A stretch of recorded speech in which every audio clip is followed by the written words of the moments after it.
Généralement, quand nous sommes ici et que nous attendons l'accomplissement des promesses, nous sommes beaucoup trop agités. Nous sommes beaucoup trop en mouvement. Alors que des fois, la meilleure des choses à faire, c'est de rester tranquille. Est-ce que quelqu'un m'entend? L'être humain pense que lorsqu'il est agité, c'est là qu'on appelle courage. Ça, ce n'est pas le courage, c'est une perte de temps.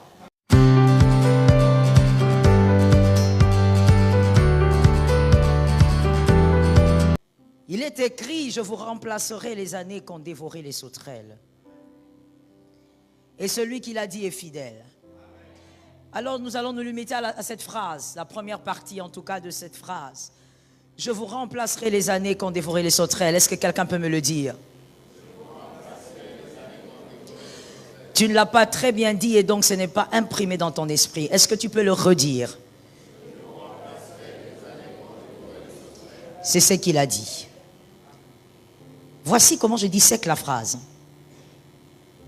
Dans cette phrase, la première, je vous remplacerai les années qu'ont dévoré les sauterelles. Point ou virgule. Arrêtons-nous là. Je vous remplacerai les années qu'ont dévoré les sauterelles. Cette phrase, c'est Dieu qui parle. Et il y a deux temps conjugués. En tout cas en français. Je vous remplacerai. C'est le futur. Je vous remplacerai.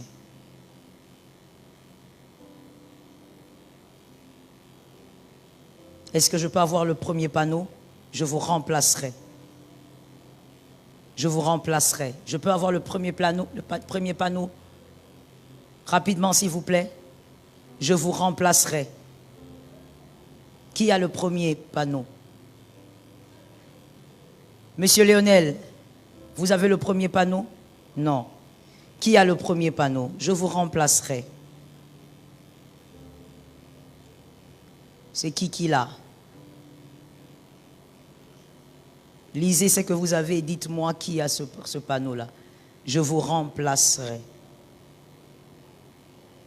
Jésus dit, je vous remplacerai. C'est dans Joël 2, 25. Je vous remplacerai. On peut aller vite, s'il vous plaît? Rapidement. Je vous remplacerai. C'est le premier morceau.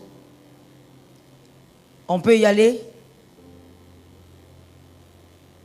Est-ce qu'on peut y aller avec? Vous l'avez ou pas? Vous ne l'avez pas?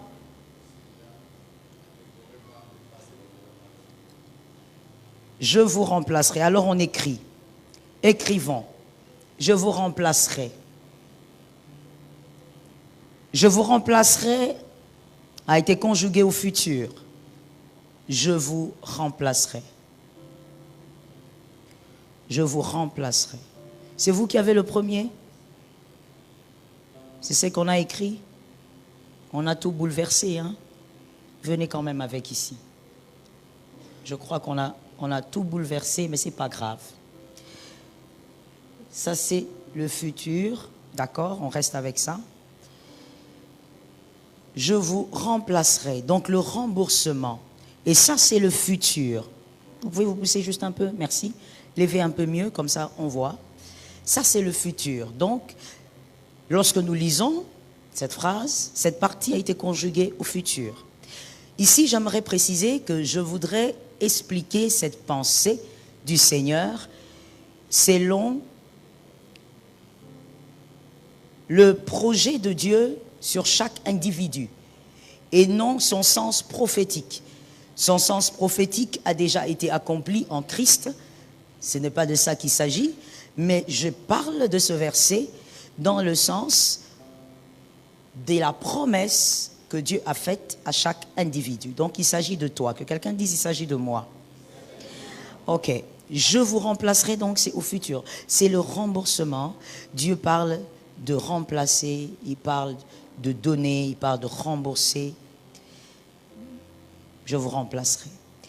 Et ensuite il dit, les années qu'ont dévoré les sauterelles. Que qui ont dévoré? Donc, les années qu'ils ont dévorées. Ok? On est d'accord ou pas? Les années que qui ont dévoré? Donc les années qu'ils ont dévorées. Les années qu'ils ont dévorées. Donc c'est au passé composé. Alors, et là, on voit le passé. Amenez le panneau. On voit le passé. Il y a donc le futur et le passé composé qu'ils ont dévoré. Les années qu'ils ont dévorées. Que qui ont dévoré? Les sauterelles. Il y a un passé et il y a un futur. Ils ont dévoré. C'est dans le passé. Est-ce que quelqu'un m'entend? C'est une action qui a déjà été faite. Le remboursement, c'est dans le futur. Dis à quelqu'un, le remboursement, c'est dans le futur. Dis à quelqu'un d'autre, le remboursement, c'est dans le futur. Voilà. Nous avons donc le passé et le futur. Et entre le passé et le futur, il y a un temps qui est au milieu, qui est appelé le présent. Et c'est là où vous êtes. Vous êtes ici. Nous sommes ici. Pendant ce temps, dans le présent, nous sommes ni dans l'instant où les choses sont dévorées, nous ne sommes pas non plus dans le temps du remboursement. Nous sommes dans le présent, où ni ceci est fait, ni celui-là est fait. Ça a déjà été fait et ça c'est à venir. Et donc nous sommes dans un présent où nous faisons quoi en réalité? Merci, vous êtes incroyables. Nous attendons. Nous sommes dans un présent où nous attendons. Dis à ton frère, nous attendons. Nous ne sommes pas en train de subir la dévastation parce que ça a déjà eu lieu. Nous ne sommes pas en train de jouir parce que Dieu a promis et ce n'est pas encore accompli. J'insiste en disant, je ne parle pas du sens prophétique de ce verset, je parle du sens où Dieu fait la promesse pour chaque individu. Que quelqu'un dise les promesses individuelles.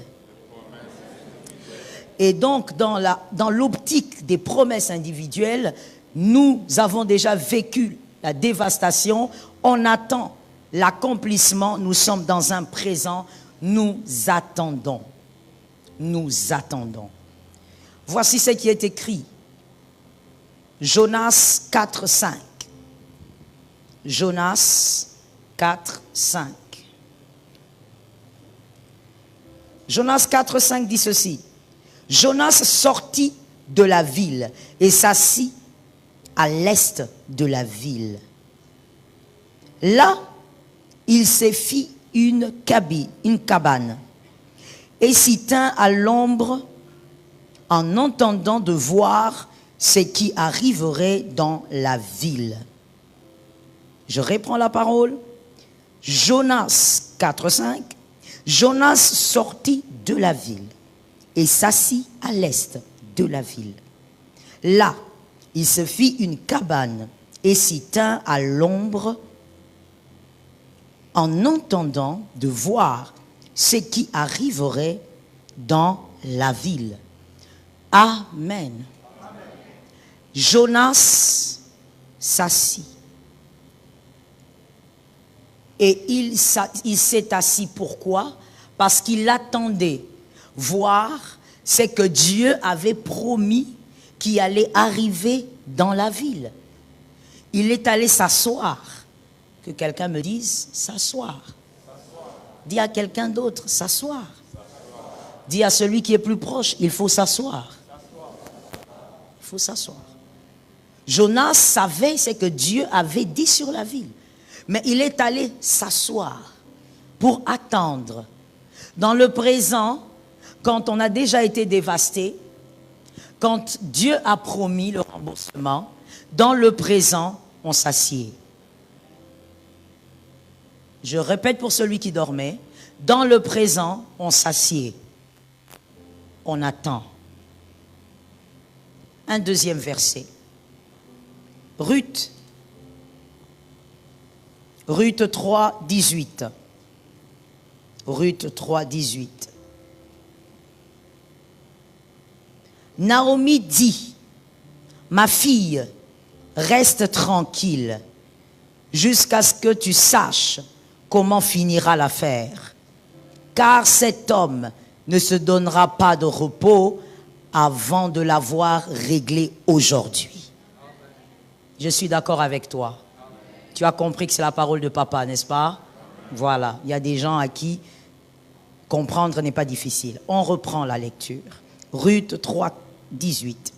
Naomi dit, ma fille, reste tranquille. Dis à ton âme, reste tranquille. Tu es sûr que tu as parlé à ton âme? Parce que même ton âme sait qu'elle est très agitée. Elle en a besoin ce matin. Dis à ton âme, reste tranquille. Reste tranquille jusqu'à ce que tu saches comment finira l'affaire. Tu dois savoir comment finira cette affaire. On a dévasté, il a promis, tu dois savoir comment ça va se finir. Naomi continue en disant, car cet homme ne se donnera pas de repos avant de l'avoir réglé lui-même. Quelqu'un a dit Amen 3 fois. Dans ce verset, nous voyons le prophétique de Jésus. Naomi parlait aussi du Christ qui n'a pas pris le repos jusqu'à ce qu'il avait fini l'affaire lui-même. Mais nous voyons aussi la pensée des dieux pour l'homme qui attend les promesses. L'homme qui attend l'accomplissement des promesses. Naomi dit à cette femme, reste tranquille. Généralement, quand nous sommes ici et que nous attendons l'accomplissement des promesses, nous sommes beaucoup trop agités. Nous sommes beaucoup trop en mouvement. Alors que des fois, la meilleure des choses à faire, c'est de rester tranquille. Est-ce que quelqu'un m'entend?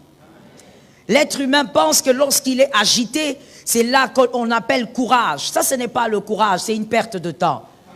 Le courage, c'est de faire ce qu'il faut faire au moment où il le faut pour avoir des résultats. Le courage, c'est même au-delà, c'est faire ce qu'il faut faire même quand ce n'est pas le moment parce qu'on cherche des résultats. C'est ça le courage, mon frère. Le courage, ce n'est pas de transpirer pour rien.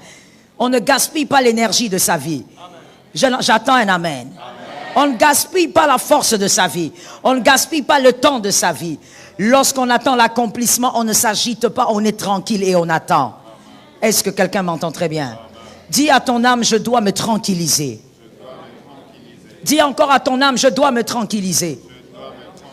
Oui, parce que je sais qu'après ce culte, ton âme va encore s'agiter. Donc il faut qu'il t'écoute beaucoup ce matin. Merci mes fils. Et donc, nous voyons qu'il y a le présent qui nous oblige, la tranquillité, qui nous impose une certaine attitude. Nous devons nous asseoir et attendre. Alors pendant le moment d'attente, dans le présent donc, dans ton présent, à chaque fois que tu diras aujourd'hui et que tu seras en train d'attendre l'accomplissement des promesses, je ne peux pas finir ce mois de septembre sans te parler des 7 choses que tu ne dois jamais faire. Des 7 choses que tu ne dois jamais permettre. Des 7 portes à ne jamais ouvrir quand on attend l'accomplissement des promesses. Tout au long du mois, on a parlé des choses que Dieu va faire, on a parlé des belles choses qui vont arriver, mais il y a des choses que toi, tu dois absolument ne pas faire si tu veux vivre l'accomplissement. La première porte à ne pas ouvrir. J'ai parlé de combien de portes? Merci.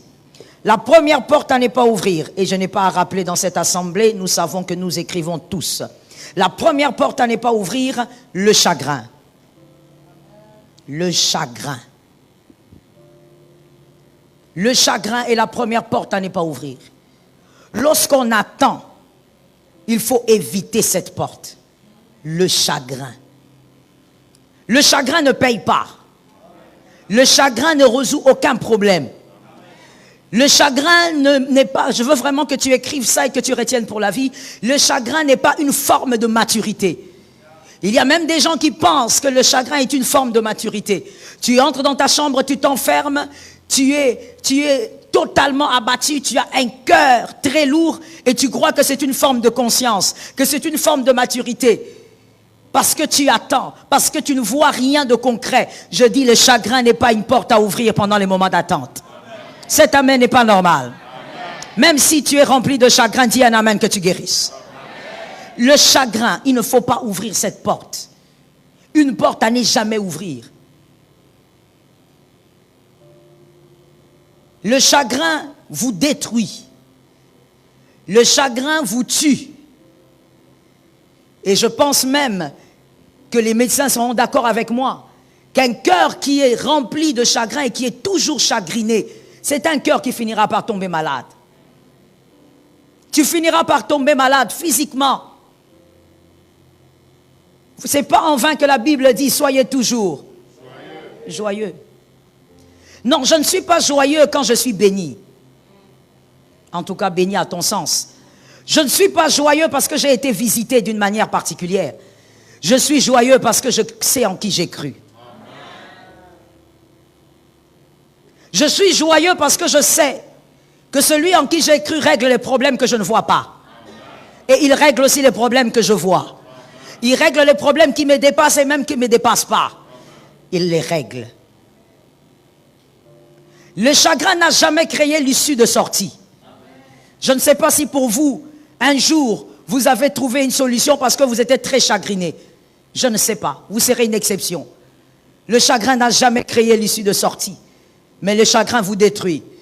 Le chagrin vous métamorphose. Le chagrin vous éloigne de la foi. Écoutez ce que le chagrin fait de très dangereux que j'ai constaté moi-même. Le chagrin ouvre vos yeux face à toutes vos faiblesses. À toutes vos faiblesses. Et à toutes vos incapacités. Et le chagrin s'organise pour enterrer tous vos points forts. Lorsque vous êtes chagriné, vous n'allez voir que vos incapacités, n'est-ce pas Lionel?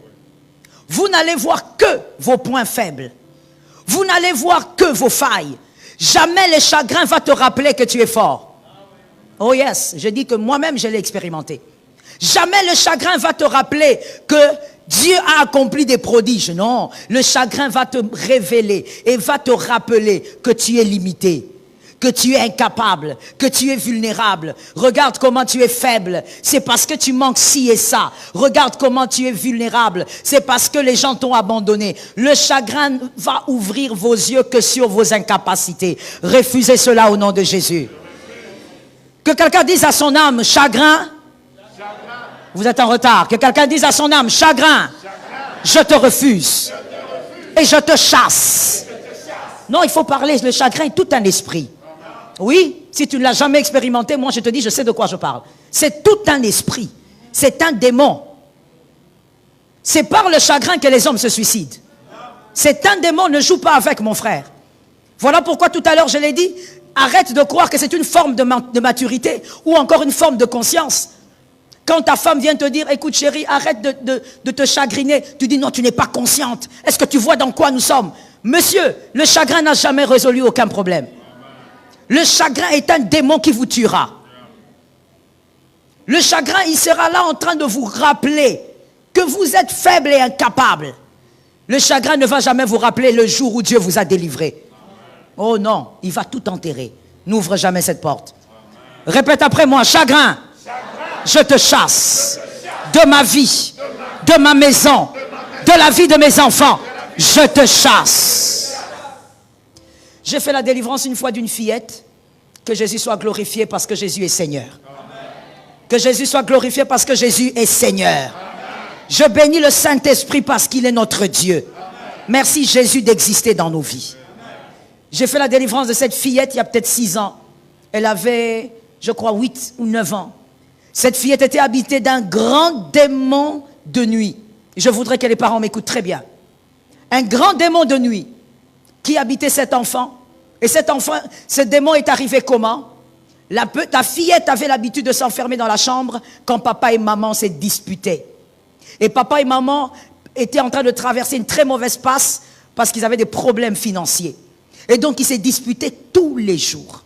Et c'était toujours à haute voix, ils s'insultaient, des paroles vraiment méchantes. Et la fille se réfugiait toujours dans sa chambre. Qu'est-ce que les parents se disent généralement? C'est un enfant. Elle n'entend pas, elle ne voit pas. Ce sont des choses d'adultes. Elle ne comprend pas. Alors la fille, pendant qu'elle s'est réfugiée dans la chambre, un jour, elle a dit, j'ai besoin d'un ami. J'ai besoin d'un ami. Et elle s'est créée son ami imaginaire. Et le jour où je lui ai posé la question, pourquoi est-ce que tu t'es pas créé une petite fille, un petit garçon? Pourquoi tu as voulu avoir un homme adulte comme ami imaginaire? Toi, tu as 8 ans. Elle m'a dit, j'avais besoin de remplacer papa. C'est peut-être choquant pour vous, mais pour moi, qui ai écouté cette fille et qui ai vu comment les parents vivaient, je trouve ça normal. À 8 ans, une fille a besoin de son père. Elle n'a pas besoin d'un père qui présente le chagrin. Elle n'a pas besoin d'un père qui lui dit que la vie est difficile. Elle a besoin d'un père qui lui dit la vie est difficile, mais elle est possible. J'ai besoin d'un amen. Elle a besoin d'un père capable de lui dire les choses ne sont pas faciles, mais elles sont possibles avec le Saint-Esprit. Une petite fille de cet âge a besoin d'un père, d'une mère qui vit des moments difficiles, mais qui garde le sourire. Je dis à quelqu'un, être parent est une responsabilité. Je ne sais pas pourquoi je le dis, mais je crois que je m'adresse à quelqu'un. Donne-moi un amen normal. Être parent est une responsabilité. Non, quand tu es parent, tu ne vas pas présenter aux enfants la tristesse de toute ta vie. Tu ne vas pas présenter aux enfants la tristesse de ton compte bancaire. Tu es triste dans la chambre et tu sors avec un sourire. Tu es responsable de tes enfants. La petite a dit, j'avais besoin de remplacer papa. Et cet homme de nuit venait toutes les nuits violer cette fille. C'est seulement quand les choses s'aggravent que les parents se réveillent. C'est seulement quand les choses s'aggravent que les parents se rendent compte qu'ils étaient en train de créer une atmosphère diabolique dans la maison. Je dis à quelqu'un, chasse le chagrin. Que ça sorte de ta maison. Que quelqu'un répète avec moi, chagrin. Tu sors de ma vie. Et tu sors de la vie de mes enfants.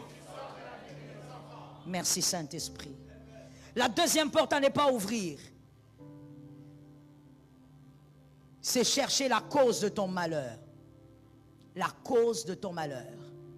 C'est la deuxième porte à ne pas ouvrir.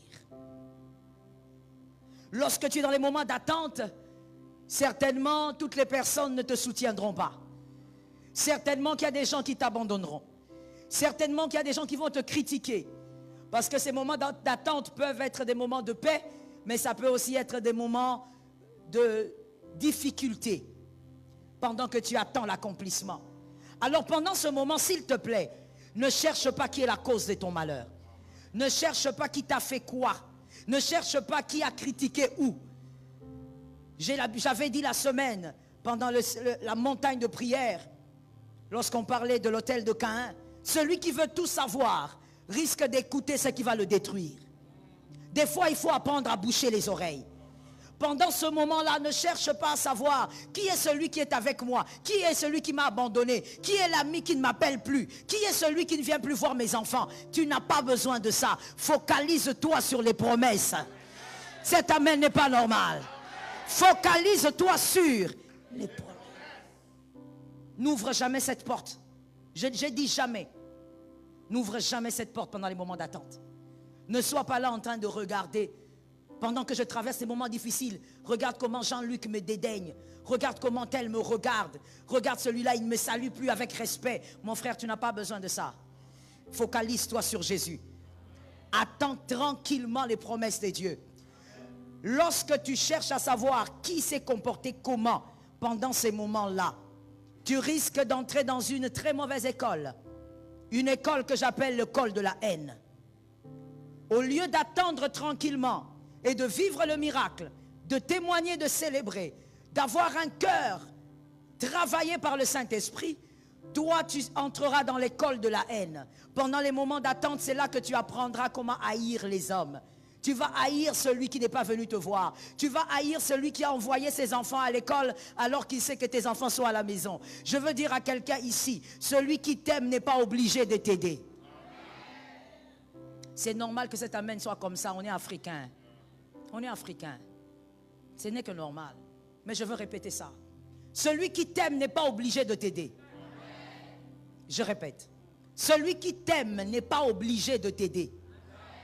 Donne 3 amens. C'est ton ami, il t'aime, mais il n'est pas obligé de t'aider. L'aide n'est pas un droit. L'aide n'est pas un droit. Non, comment il a envoyé ses enfants à l'école? Il fait que les miens sont à la maison. Mon frère, tu as bien dit ses enfants. Ce sont ses enfants. Il va prioriser d'abord ses enfants.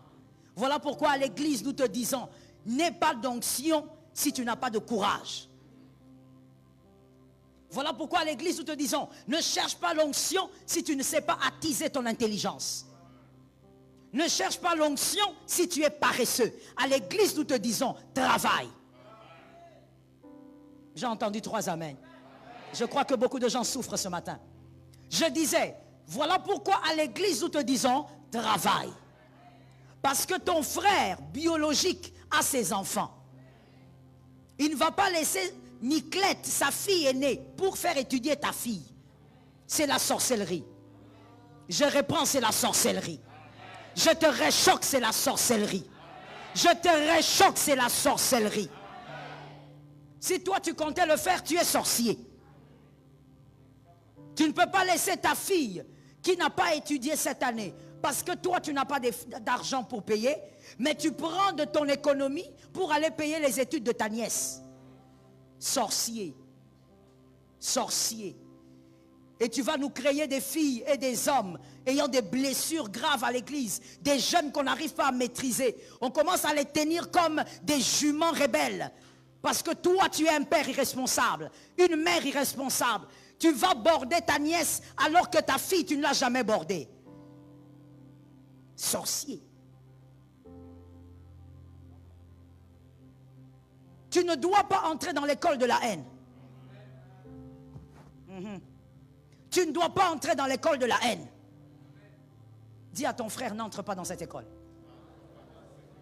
Et pour ne pas y entrer, arrête pendant les moments d'attente, arrête de regarder qui t'a aidé et qui n'a pas aidé. Celui qui est venu aider, bénit sa vie, c'est fini.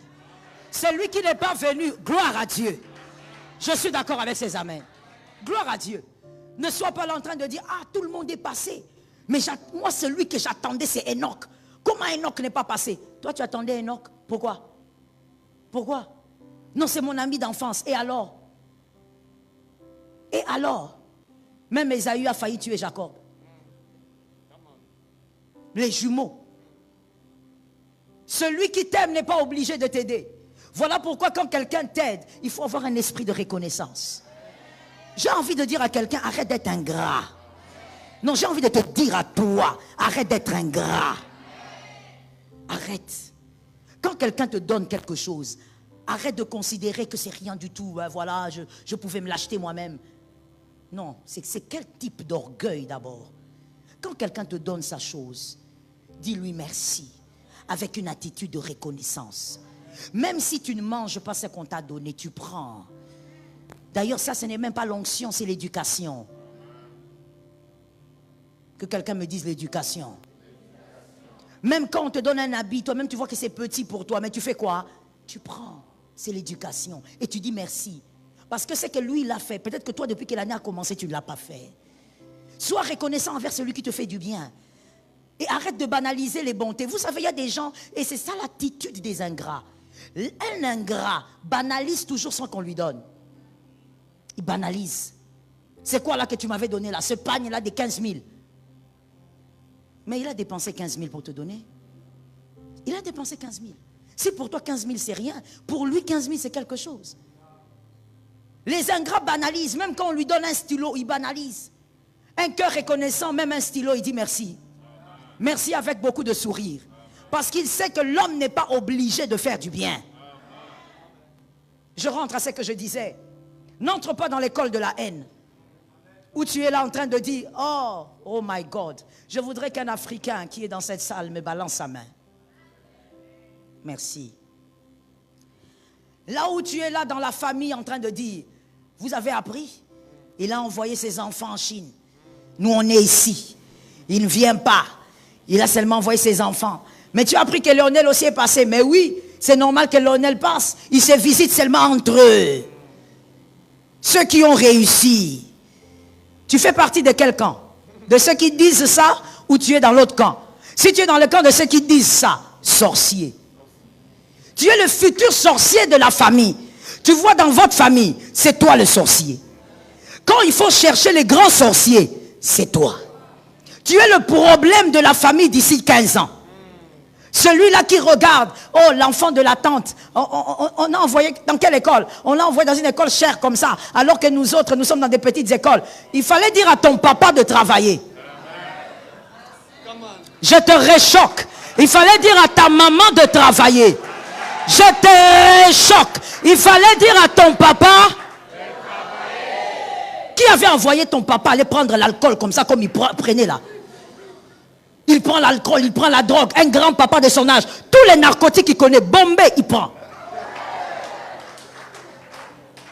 À son âge. Hein? Votre papa, il peut dormir debout comme ça là. Il dort. À cause du Bombay.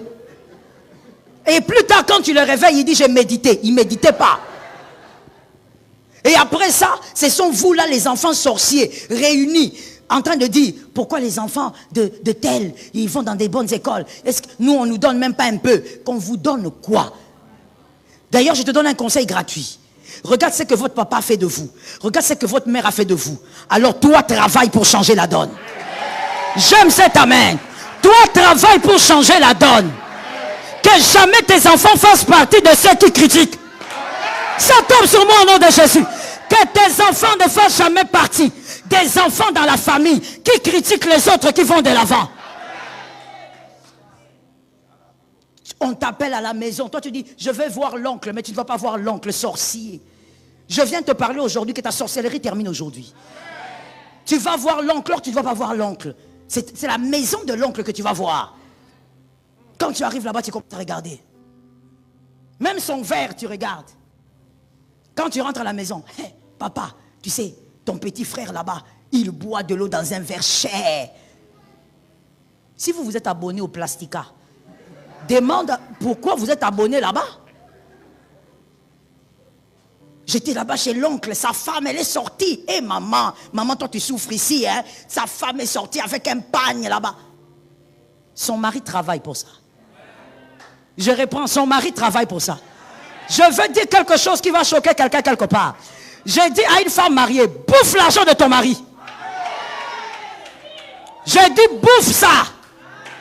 Les femmes mariées sont venues, elles ne sont pas venues. Je consomme ça. Consomme encore. Même quand tu travailles, consomme un peu.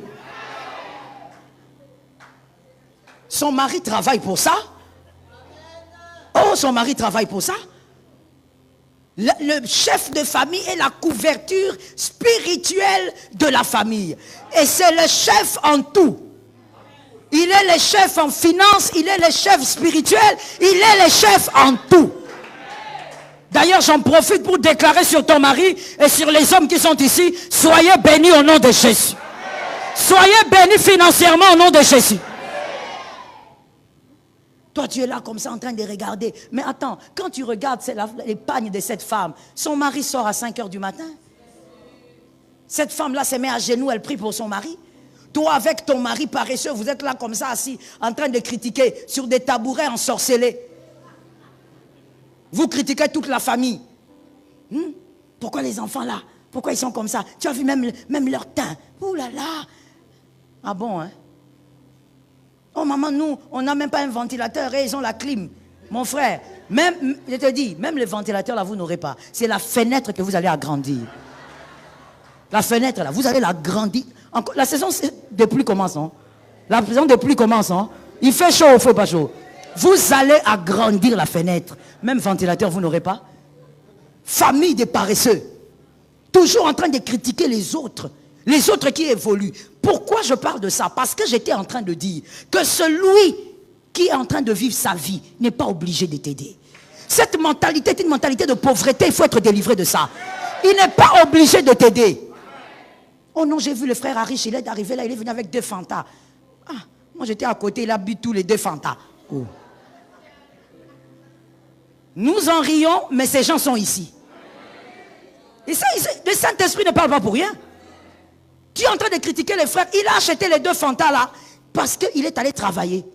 Et il a calculé que selon l'énergie dont il a besoin pour travailler jusqu'à 19 h, il doit prendre 2 Fanta. Toi, tu veux boire 1. Ah, ce n'est pas possible. Quelqu'un achète 2 sandwichs 2 croissants. Il a calculé bien pourquoi il doit prendre 2 croissants. La manière dont il travaille, comme il dépense l'énergie. Non, toi tu veux qu'il te donne un croissant. Et quand tu prends un croissant, tu vas manger et tu vas t'asseoir là, en train de lever les pieds, en train de compter les murs. Mon frère, sois délivré de ça. N'entre pas dans l'école de la haine. Alors pendant ce moment, ne cherche pas qui t'a fait quoi. Celui qui vient, tu le bénis. Celui qui ne vient pas, tu lui dis, je comprends pourquoi tu n'es pas venu. Peut-être que tu avais des occupations qui n'ont pas permis que tu sois là. Retiens pour la vie la sagesse que moi j'ai acquise, une petite sagesse que j'ai acquise par rapport à cette porte.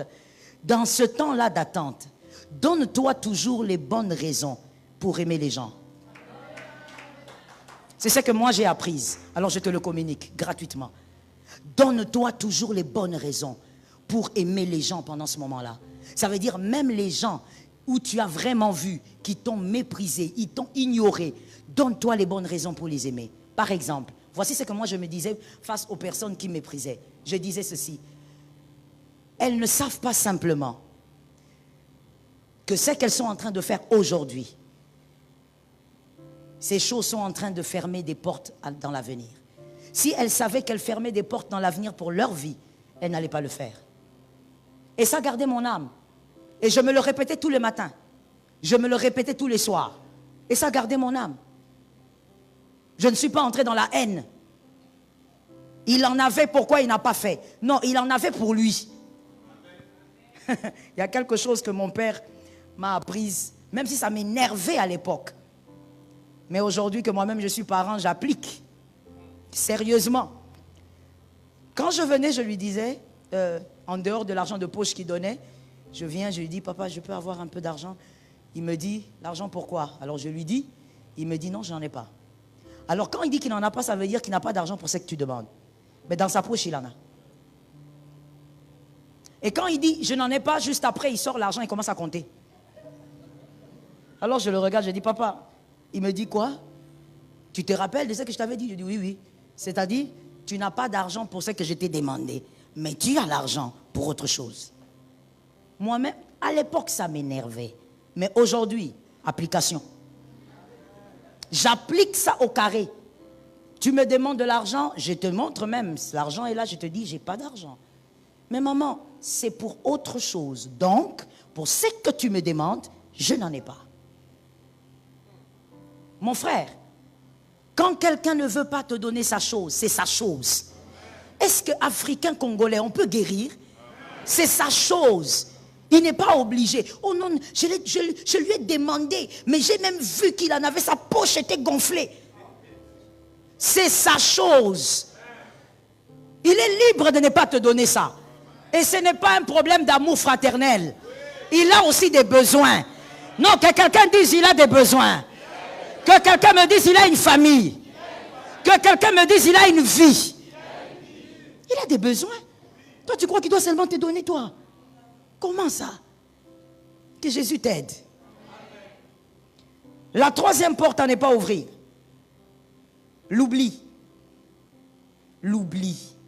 C'est une troisième porte à ne pas ouvrir. In the name of Jesus, ne l'ouvrez pas. Que quelqu'un lève sa main droite et dit, je ne l'ouvrirai pas. L'oubli.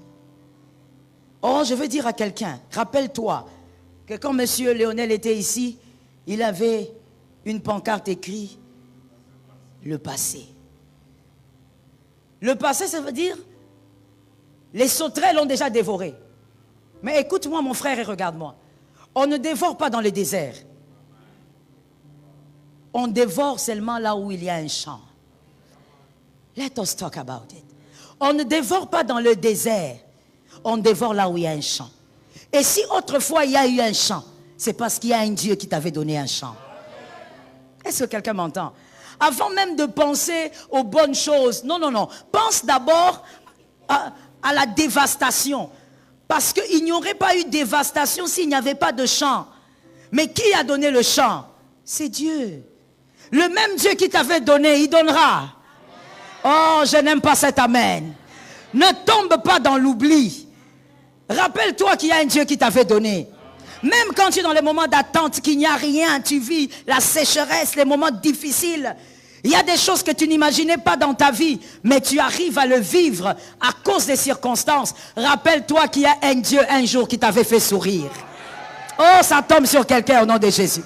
Vous savez, un jour, j'étais en train de traverser ma vallée à moi. Bon, j'en ai plusieurs, mais l'une de mes vallées, quand je la traversais, j'étais dans une chambre, je priais. Et à un moment donné, j'ai ouvert la Bible, je dis je dois lire. Je dois lire parce que je dois me fortifier. Les paroles là ne suffisent pas. Les paroles me font rien. Je dois lire la parole. Quand j'ouvre la Bible, à un moment, j'entends l'Esprit me dire, c'est l'homme qui le travaille. Tu as oublié ça à cause de quoi? Et d'ailleurs, même s'il arrivait que Dieu permettait que tu rates toute une saison, n'est-il pas le Dieu qui donne des saisons? Rappelle-toi qu'il est le Dieu qui a permis que tu vives aujourd'hui. Rappelle-toi qu'il est le Dieu. Tu étais tellement malade, tu es allé à l'hôpital, on a dit non, toi là, il faut peut-être que tu reviennes pour une opération. Tu es allé chercher le Dieu d'Israël. La maladie a disparu mystérieusement. Rappelle-toi qu'il est le Dieu. There is a God somewhere. Rappelle-toi. N'ouvre jamais la porte de l'oubli. Et ça, le diable travaille pour ça.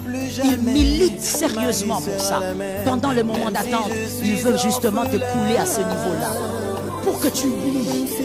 Tu oublies qu'il est le Dieu qui t'a promis et qui t'a déjà fait du bien. Oh, j'ai envie de dire à quelqu'un, le Dieu qui a promis a déjà fait des choses. Am I talking to somebody? Le Dieu qui a promis a déjà fait des choses. Non, je ne suis pas en train d'attendre des choses venant de quelqu'un qui n'a pas fait ses preuves.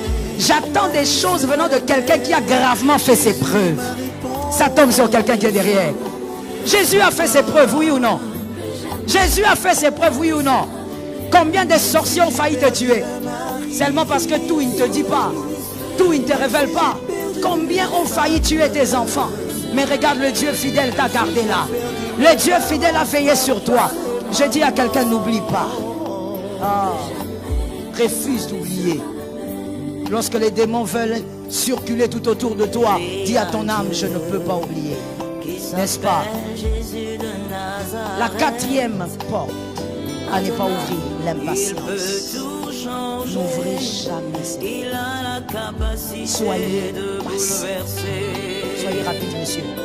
J'ai un Dieu puissant, un Dieu redoutable qui ne recule pas face au combat. Il est l'agneau, il est le puissant de Jacob. Il est celui Par l'impatience, tu vas chercher Ismaël. Tu connais ça. Tu vas chercher Ismaël. Les moments d'attente sont trop compliqués, mon frère.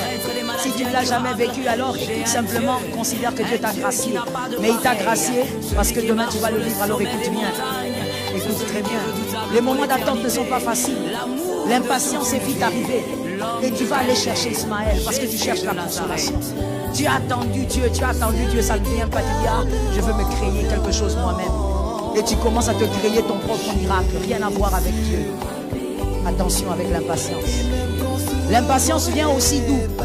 L'impatience vient du fait que vous voulez écouter tout le monde. Vous voulez écouter tout le monde. Vous êtes animé d'une mauvaise curiosité. C'est ce qui attise aussi l'impatience. C'est ce qui crée l'impatience. L'impatience a pour jumelle la mauvaise curiosité. Tu veux voir comment ça se passe chez le voisin. Alors pourquoi pas chez moi? Luc s'est marié, pourquoi pas moi? Léonel a déjà combien de bébés? Deux bébés. Deux. Le troisième est là. Praise the Lord, la résurrection. Tu dis Léonel a déjà 3 bébés. Moi comment? Je suis seulement comme je suis là. Tu commences à dire à ta famille, au monde vite, vite. Comme ça dépendait d'elle. La mauvaise curiosité crée l'impatience. Tu vas te créer Samuel, plutôt Ismaël. Tu vas faire comme Saül. Tu vas donner le sacrifice alors que tu ne dois pas. Tu dois attendre Samuel. On va t'ôter le trône pour rien, mon frère. Garde le trône. Quand je parle du trône, je suis en train de parler de la faveur que Dieu a mis sur ta tête. Maintenant, tu peux donner un amen. Garde ton trône, mon frère. Dieu va t'arracher ça pour rien. Tu viens à l'église, tu commences à regarder partout. Les yeux comme ça, partout. Gauche, droite, gauche, droite. Pourquoi lui? Ah, il a acheté une autre voiture. Quand est-ce que moi je vais acheter? Mon frère, tu es en course avec qui? Donne-moi le nom avec qui tu es en course. Tu cours avec qui? Calme-toi. Que l'Éternel t'amène à vivre le temps d'attente dans la tranquillité. Comme on l'a lu ici. Sois tranquille, dis à ton âme, soyons tranquilles. Oui. L'impatience va t'amener à commettre trop d'erreurs. Écoute-moi bien, retiens pour la vie. L'impatience va t'amener à envier une terre que tu ne dois pas envier. Un territoire que tu ne devrais pas envier. Et quand on envie un territoire qu'on ne doit pas envier, on se fait violer par les incirconcis.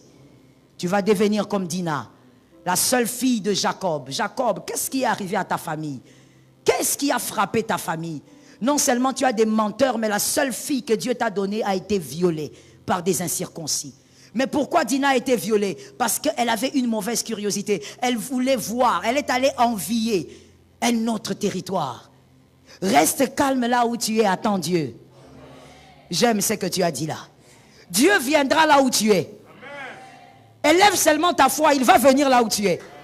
Là où il y a la foi, Jésus localise le lieu, il vient manger. Il viendra dîner chez toi, reste calme, élève la foi. On va te violer par des incirconcis. Qu'est-ce que j'ai envie de dire quand je dis violer par les incirconcis? Les personnes qui ne croient pas en ton Dieu vont t'arracher ta faveur, vont t'arracher l'accomplissement de tes promesses. Les personnes que tu écoutes, les personnes que tu regardes, voilà pourquoi la Bible a dit, n'enviez pas la prospérité des païens. N'enviez pas. Oh, eux-mêmes, ils ne prient pas. Regarde comment ils sont. La Bible a déjà réglé ça. La Bible a dit, n'envie pas. Donne un amen. Surtout vous, les jeunes là-bas. Oh non, d'ailleurs, ils ne vont même pas à l'église. Ils ne servent même pas Dieu. Regarde leur vie. La Bible dit, n'enviez pas les païens. N'enviez pas leur prospérité. Leur postérité, leur prospérité. N'enviez pas. Mon frère, calme-toi. Va au rythme de Dieu. Si tu sens que ton cœur chauffe, prie. Parce que c'est humain. À un moment, ton cœur peut chauffer. Tu deviens impatient, impatiente. Dis au Saint-Esprit, aide-moi à me calmer. Parce que là, je commence vraiment à me sentir mal. Je vois que tout le monde, leur vie, ça va. Les gens s'épanouissent, mais moi, je suis là. Rien ne marche. Vraiment, je sens que je commence à perdre patience. Le Saint-Esprit est un ami. Dis-lui ce que tu ressens. Il va te calmer. Il va te donner des phrases et il va te calmer. Ne va pas prendre Ismaël. Ismaël, jusqu'aujourd'hui, est un problème pour tout le monde. Jusqu'aujourd'hui. L'âne sauvage est un problème pour tout le monde. C'est l'impatience qui crée ça. Cinquième chose à ne pas faire. Cinquième porte à ne pas ouvrir. Avoir honte de sa vie. Avoir honte de sa vie. N'ayez jamais honte de votre vie. Oh, comme j'ai envie de venir là où tu es, de m'asseoir en face de toi et de te parler. N'ayez jamais honte de votre vie. Jamais. Peu importe ce que vous vivez, n'ayez jamais honte. Vivez toujours la tête haute. Un homme fort, une femme forte, c'est celle qui élève la tête dans la vallée. Pas au sommet. Au sommet, tout le monde t'acclame. Tu vas lever la tête. C'est celle qui lève la tête dans la vallée. C'est celui qui lève la tête dans la vallée. N'aie jamais honte de ta vie. Comme qui dirait, n'aie jamais honte de tes parents. Qui est celui qui avait honte de ses parents quand il était petit? Ce n'est pas normal. Je te comprends, mais aujourd'hui, il faut vraiment guérir de ça. Tu ne peux pas avoir honte de ton père. Ton père, même s'il marche pieds nus, c'est ton papa. Tu es fier de lui comme pas possible. Ta maman, c'est ta mère. Même si elle est ignorante, je ne sais pas à quel point, c'est ta mère. Tu es très fier d'elle. N'aie jamais honte de ta vie. Écoute-moi très bien. Généralement, ceux qui ont honte de leur vie, ou à un moment de leur vie, ce sont des complexés. Complexés, ils souffrent d'un complexe d'infériorité, qu'ils cachent très bien. Ce sont des complexés. Marc 12, 31. Écris-moi ça en rouge si c'est possible, sinon tu mets ça en gras. Marc 12, 31. Si tu as été élevé selon Marc 12, 31, tu ne seras jamais complexé. Marc 12, 31 dit quoi? Est-ce que quelqu'un se rappelle? Marc 12, 31, verset de l'école du dimanche. Quelqu'un se rappelle? Oh là là. Est-ce que quelqu'un se rappelle? Je vous laisse 1 minute. Est-ce que quelqu'un voit? Est-ce que quelqu'un voit? Allez-y alors. Dites-moi c'est quoi? Parlez fort, maman.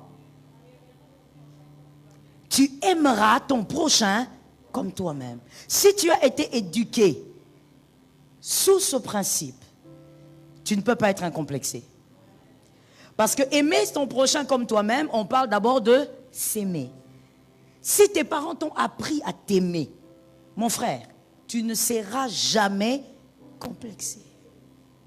Tu comprendras que, puisque tu t'aimes, regardons-nous bien s'il vous plaît, puisque tu t'aimes, c'est-à-dire tu aimes ton intelligence. Quelqu'un m'a dit 1. Tu aimes ta sagesse. Tu aimes ta taille. Tu aimes la couleur de ta peau. Tu aimes ta démarche. Au fait, on t'a appris à t'aimer. Tout ce qui est chez toi, tu aimes ça. À part les défauts, mais tout le reste, tu fais quoi? Tu aimes. Donc, quelqu'un qui s'aime ne peut pas dépendre des choses de la vie pour croire en lui. Quelqu'un qui s'aime ne se sentira pas grand parce qu'il a un iPhone. Tu es incomplexé. Si ton respect passe par un bon téléphone, tu es incomplexé. Donc toi, pour que tu te sentes bien, il faut que tu aies un bon téléphone, pour que tu te sentes respecté. Quand tu vois les gens venir, tu caches le téléphone. On va se parler ce matin. Tu es incomplexé, mon frère? Tu souffres d'un grand complexe d'infériorité. Si toi, pour toi, la fierté passe par une belle chaussure, par des beaux vêtements, par une belle voiture, une belle maison. Non, on t'a fait grandir avec beaucoup de complexes. Est-ce que quelqu'un m'entend bien? Écoute-moi bien. Un enfant qui a grandi dans une famille très aisée, à qui on a appris que toute la vie tournait autour de l'argent, est une personne qu'on a éduquée dans un certain complexe. Parce qu'à un moment donné de la vie, quand il n'aura pas cet argent, il va se sentir petit. Et donc, il doit faire des emprunts de valeur. Vous voyez le problème?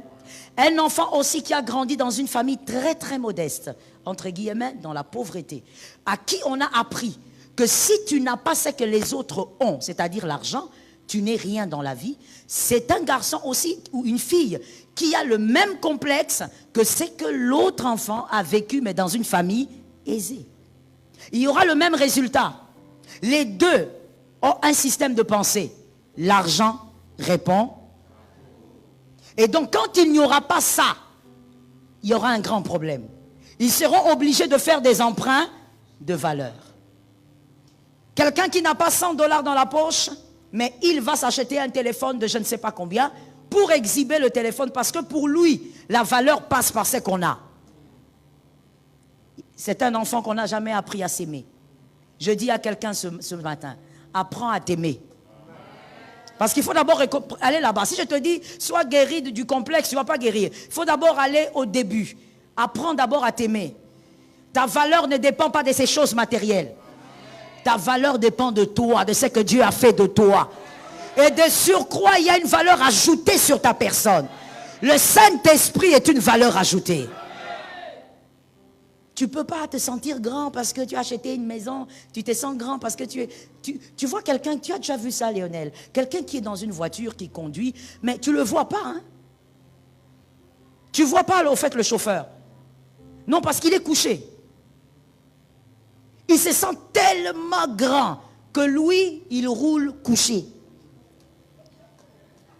Ah, maintenant vous avez compris. Ah, ok. Il roule couché et il tient le volant. Tu ne vois que les doigts. Tu ne le vois pas. Il se sent grand. Juste à cause d'une voiture. Même si elle a coûté 300, 400 000. Juste à cause d'une voiture. C'est un grand complexé. La valeur d'un homme ne passe pas par ces choses-là. Je dis à une sœur célibataire que Dieu te délivre de ce genre d'homme. Ne choisis jamais un homme comme ça. Tu vas souffrir. Monsieur, ne choisis jamais une femme qui réfléchit comme ça. Tu vas souffrir. Aime ta vie. Dans la vallée, ta vie a de la valeur. Sois fier de ce que Dieu a fait de toi jusqu'ici. Est-ce que quelqu'un m'entend très bien? Oh, il y a deux choses à retenir pour la vie, que moi aussi j'ai apprises. C'est qu'à ce niveau, c'est une porte déjà à ne pas ouvrir. Par rapport à sa vie, il faut être fier de ce que Dieu a fait de toi et sois fier de ce que tu as fait de ta propre vie. Est-ce que quelqu'un m'entend? C'est ça, en fait, s'aimer, non? Aime ton prochain comme toi-même. Il n'y a pas que Dieu, mais il faut aussi être fier de ce que tu as fait de ta vie. Ah oui, tu regardes, tu dis, ouais, I made it. Je l'ai fait. J'ai été capable de le faire. Beaucoup de personnes à ma place ne l'auraient pas fait. Certaines personnes auraient commis telle erreur. Mais moi, je l'ai fait. Tu dois aussi être fier de ce que tu es devenu. Cet amen n'est pas normal. Je cherche les personnes qui s'aiment. Est-ce qu'il y a des gens qui s'aiment dans cette salle? Oui, marche toujours avec les deux. Sois fier de ce que Dieu a fait et sois fier de ce que toi-même tu as fait. Est-ce que quelqu'un m'entend bien? N'ouvre jamais cette porte. Quantième porte maintenant? La jalousie. La jalousie. Sois délivré de la jalousie. Sois libéré de la jalousie. N'ouvre jamais cette porte au nom de Jésus. Que quelqu'un dise à son âme, jalousie, quitte-moi. Au nom de Jésus. La jalousie. La jalousie se dissimule très bien. Elle se cache très bien. Surtout quand c'est quelqu'un d'intelligent. Oh, on est fini. Vous ne saurez pas qu'il est jaloux, mais c'est un grand jaloux. La jalousie. Lorsqu'on est dans les moments d'attente, s'il vous plaît, ne soyez pas jaloux de ceux qui avancent. Cet amen m'a fait du bien. S'il vous plaît, pendant les moments d'attente, ne soyez pas jaloux de ceux qui vivent des choses que vous ne vivez pas. Voilà pourquoi dans cette communauté, nous disons, nous célébrons ce qui est bien. Lorsqu'une chose est bien faite, nous la célébrons. Ce que tu célèbres finit par te visiter. Oui, c'est notre devise. Nous célébrons. Pendant les moments d'attente, ma soeur, tu attends que Dieu te visite, je ne sais pas pourquoi. Quand tu vois que ce que tu attends est tombé chez l'autre, va célébrer. Va célébrer ça. Va dire, oh Dieu t'a fait du bien. Va célébrer. Lionel, tu attends que Dieu t'élève, tu apprends que Dieu a promu un frère ici. Va, donne-lui un sucré. Tu célèbres.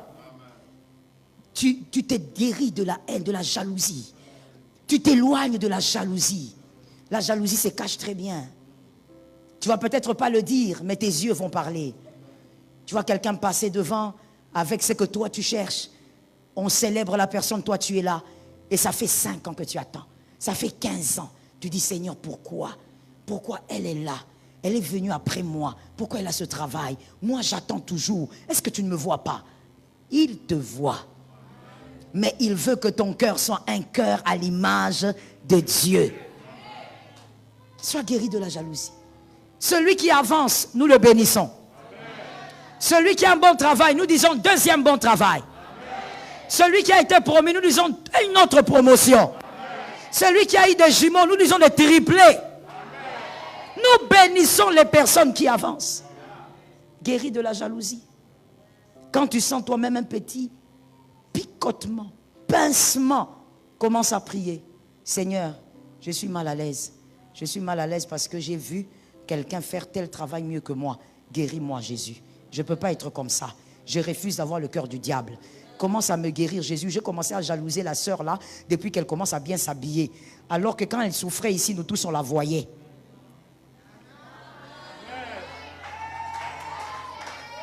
Ah, je suis vraiment dans mon église, on m'a entendu. J'ai cru que tu n'allais pas capter, mais tu as capté. Ouais, quand elle souffrait, on la voyait tous. Quand Dieu la visite, acclame le Dieu qui l'a visité. Voilà pourquoi je vous ai toujours dit, moi je n'aime pas la chanson là. Merci. Ouais, toi tu es ma fille. Le panier fait quoi? En d'autres termes, tu es ici, tu regardes. Ça vient. Ah Seigneur, ça vient, ça vient. Si au niveau 4, Seigneur, ça vient. C'est une forme de jalousie. C'est une forme de jalousie. Pourquoi tu crois que Dieu doit te donner ce qu'il a donné à ton frère? Dieu n'est pas obligé. Pourquoi tu crois que Dieu doit te donner ce qu'il a fait avec l'autre? Pourquoi? Il n'est pas obligé. C'est une forme de jalousie. Contente-toi de ce que Dieu va te donner. Est-ce que quelqu'un m'entend bien? Contente-toi de ce que... C'est tout. Célèbre. Bénis le Seigneur. Je dis Jésus a toujours raison. Je dis Jésus a toujours... Je dis Jésus a toujours. Lorsque j'ai eu mon dernier fils, j'ai dit au Seigneur, gloire à Dieu. Après quelques temps, je me suis dit, bon, peut-être qu'il faut que je fasse encore un quatrième. Un quatrième. Que ce soit même une petite fille encore qu'avec des cheveux. Alors qu'il y a déjà 2. L'homme n'est jamais satisfait. Et puis je me suis dit, bon, si elle n'a pas de cheveux, je me prépare dans mon âme. Que ce soit même un garçon. Après je me suis dit, bon, je vais prier. Bien aimé, un jour je suis sorti. Je suis allé au supermarché. J'ai vu une maman en train de courir. Flèche. Avec les enfants. Les garçons d'abord. Quoi? Elle monte, elle descend. L'autre côté là-bas, la fille est dans le berceau, dans la poussette, en train de crier. J'ai dit, alléluia. Seigneur, c'est fini, clôturé. Terminé. Merci Jésus. J'ai dit à mon mari, papa, il faut t'asseoir. Mais remercions le Seigneur. Nous avons clôturé. Il m'a regardé, il m'a dit, oh, ça c'est une stratégie hein, que je te donne. Il m'a dit, oh, comment ça? J'ai dit, papa, on a clôturé, papa. On a clôturé, non? On a clôturé. Les ministères. J'ai commencé à compter même 10 choses. Lui-même, il a regardé et a dit, ah chérie, on a clôturé. Stratège. Mon frère, après je me suis dit, ah, si Dieu seulement avait osé donner 2 garçons.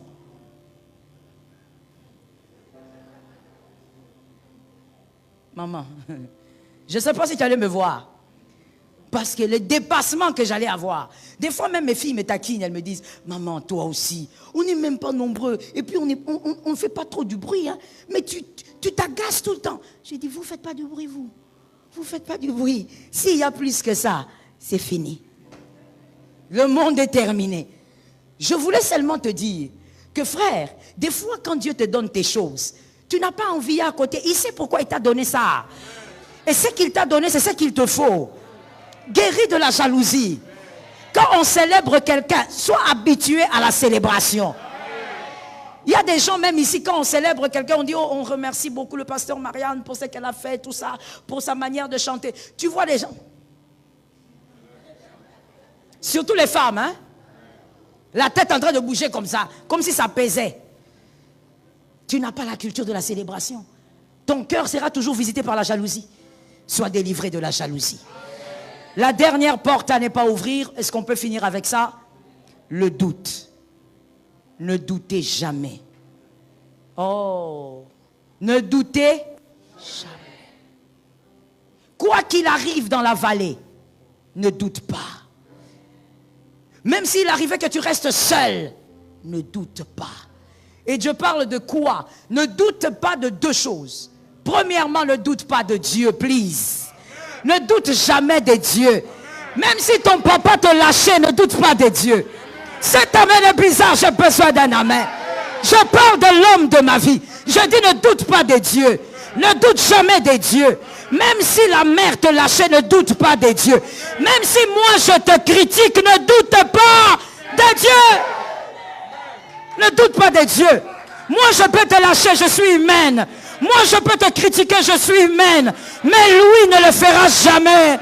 Dans la vallée, il sera avec toi. Dans les moments difficiles, il te portera. Lorsque tu ne marcheras pas, il te mettra au dos. Ne doute jamais de Dieu. Tu vas douter de Dieu pourquoi? Parce que tu as fait quoi? Parce que tu as enterré qui? Tu vas douter de Dieu. Pourquoi? Ne doute jamais. Ce que lui est capable de faire, ce sont des choses que nous ne pouvons même pas expliquer. Ah, ne doute jamais de Dieu. My God. Dans une émission dernièrement, je crois que c'était cette semaine, on m'a posé la question, qu'est-ce que vous avez perdu depuis que vous avez commencé à servir le Seigneur? J'ai dit à cet homme, à ce journaliste, les choses que j'ai perdues qui m'ont fait le plus mal, ce sont les humains. J'ai perdu des gens exceptionnels. Je pensais qu'en servant le Seigneur, à chaque fois que Dieu allait me prendre quelqu'un, il allait me dire. Mais ça n'a pas été le cas. J'ai perdu des humains. Et ce sont des pertes que je ne peux pas comparer, mesurer. Mais tu sais mon frère, même pendant ce moment-là, le Saint-Esprit me disait, ne doute pas de Dieu. Je ne pouvais pas douter de Dieu. Tu ne doutes pas de Dieu parce que quoi? Un homme t'a quitté. Ma soeur, tu es aventurière. C'est tout ce que je t'ai dit là. Pour toi, ton cas, c'est que tu es qui? C'est tout. Point. On ne va même pas t'envoyer le Saint-Esprit chez toi. Tu es aventurière. Le Saint-Esprit va venir, il va dire, mais je perds mon temps ici, ça ne sert à rien. Tu es aventurière. Tu es là encore, tu es en train de pleurer. Ah, moi, vraiment, l'église, je ne saurais plus. J'en peux plus. J'en peux plus. Jacques m'a quitté. Qu'il te quitte encore. Qu'il te quitte au carré. Toi, tu veux abandonner Dieu à cause d'un homme. Tu ne connais pas l'homme. Tu ne connais même pas ce que c'est le mariage. Si tu connaissais le mariage, tu n'allais jamais douter de Dieu à cause d'un homme. J'ai dit, donne-moi un amen normal. Jamais douter de Dieu à cause du mariage. Jamais douter de Dieu à cause des finances. On ne doute pas de Dieu. Ça ne te monte même pas. Si ça te monte, dis derrière de moi, Satan. C'est que Dieu est capable de faire. Le fait même qui t'est gardé en vie. Tu ne mérites pas. Il y a des hommes d'onction qu'on a enterrés aujourd'hui. Toi, tu n'as même pas leur onction. Qu'est-ce que tu fais là? Il y a des hommes d'onction. Il y a des familles, il y a des églises qui pleurent leur père. Un homme d'onction est parti. Un homme qui bénissait les gens. Toi, tu es resté. Un être façon. Il est resté. Et tu oses venir devant moi en train de me dire, je crois que Dieu m'a abandonné, je ne comprends pas. Mon frère, je ne vais même pas te parler. Rentre, va te fortifier. Je te dis la vérité. À ce niveau-là, je ne vais même pas prier pour toi. Je te dis, frère, demi-tour, va te fortifier. Bois, mange, la route est longue. C'est tout. Parce qu'il y a des choses, des fois, quand vous les voyez, vous dites, Seigneur, donne-moi les mots, parce que moi-même, je suis dépassé ici. Ne doute pas de Dieu. Qu'est-ce qui s'est passé? Ton mari t'a trompé? Ah, ma soeur, les humains sont les humains. C'est pas à cause de toi que tu veux douter de Dieu. Ne doute pas de celui qui est fidèle. Si l'homme est infidèle, Jésus reste fidèle. Accroche-toi à Jésus, on fait comment? Accroche-toi à Jésus. Tu doutes de Dieu, pourquoi, mon frère?